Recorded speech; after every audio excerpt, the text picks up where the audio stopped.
Hi, beloveds. Hope you are doing well. I want to talk to you about that time when I didn't get the job and I thought it was because they were racist. They were not. They were not racist, though. So, this is what happened. Many years ago, in a land far, far away, I was an HR specialist working in the federal government. The HR department was huge, with many different niche offices.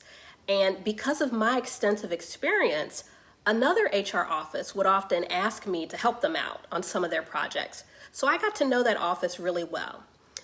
My boss was fine with this, and I also appreciated the opportunity to keep my skills up to date.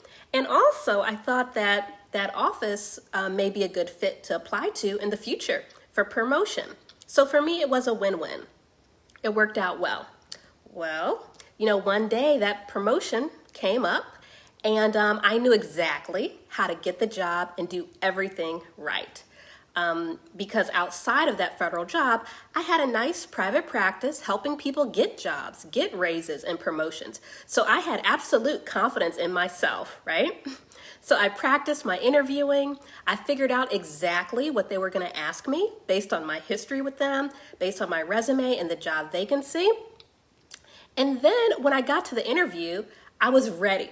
I was ready for every single question they asked me. Not only was I ready, but I knew I blew it out of the park. I was good. I was good, right? Finally, the hiring manager called, and I was really excited because I knew I was going to get the job offer, right? Nope. She was sincere. She was kind to me. Her voice even seemed conflicted, as if she herself had expected to be offering me the job too. It was a strange and a bit awkward phone call, and I was absolutely shocked. I think I handled it very professionally, and she did too, but we were both like surprised. That's the sense I got.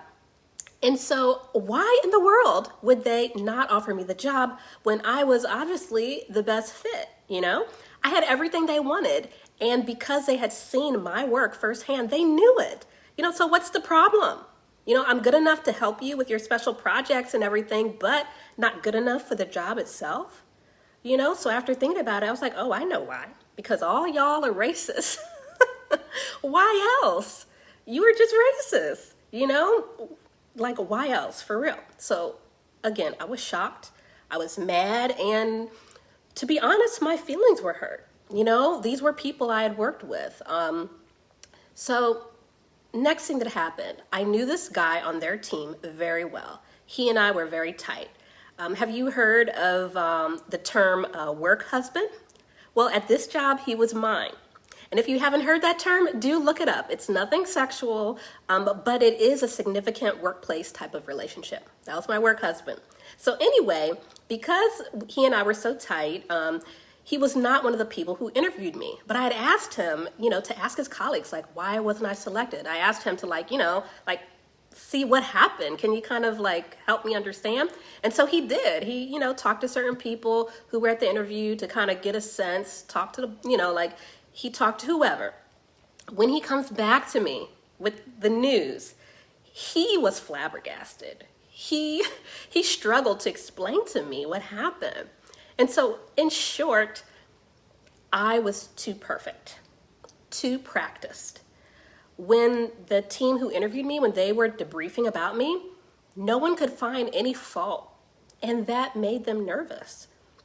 From what I understand, when they started to debrief about me, they were singing my praises, and and as they continued to talk, they talked themselves out of hiring me.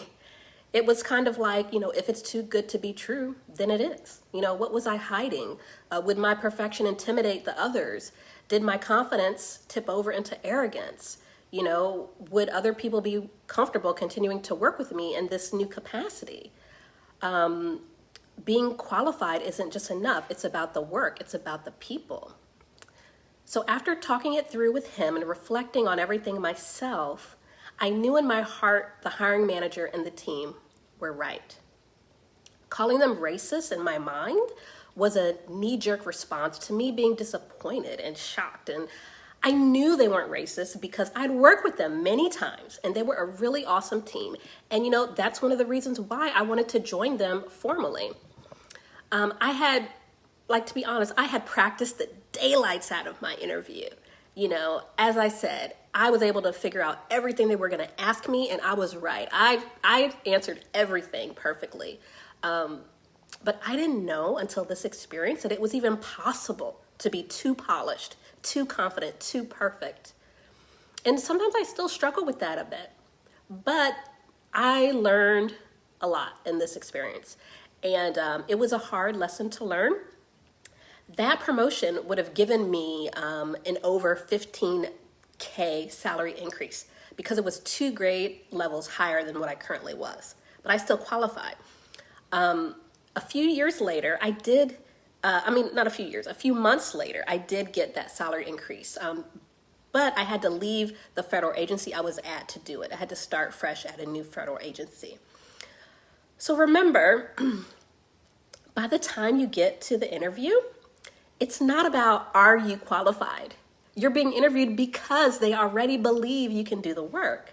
The interview is about fit. It's about culture. It's about clarification. It's about getting to know you as a person.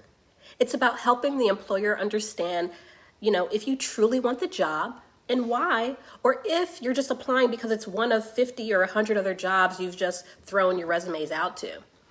The interview can be like a mating dance. It's subjective. It's about the type of energy you're dispersing from your heart and your spirit that you may not even be aware of. So be aware and take that deep breath before it's time to interview. Remember who you really are and be yourself. At the interview stage, it's more important to step back from trying to be impressive and instead lean into your authentic, natural self and put in your heart the kind of energy you would bring to the workplace each day as their colleague, not what you think they want to hear in an interview.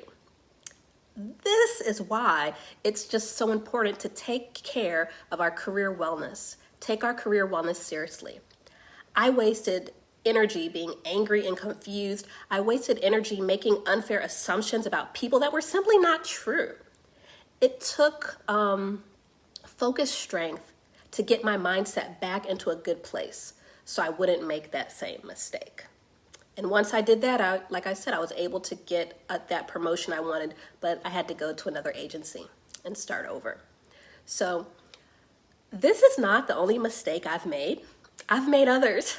I also know about the many mistakes my clients have made that's caused them to come to me for help. And it's this combined knowledge that I leverage when I help my clients not to make the same mistakes or to rebound more quickly if they do.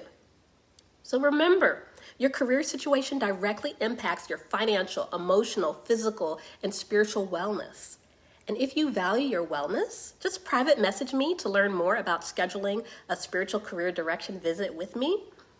And so that said, have you or anyone you know bombed an interview? What happened and what did you learn from it? Tell me your story below. All right, beloveds, bye-bye.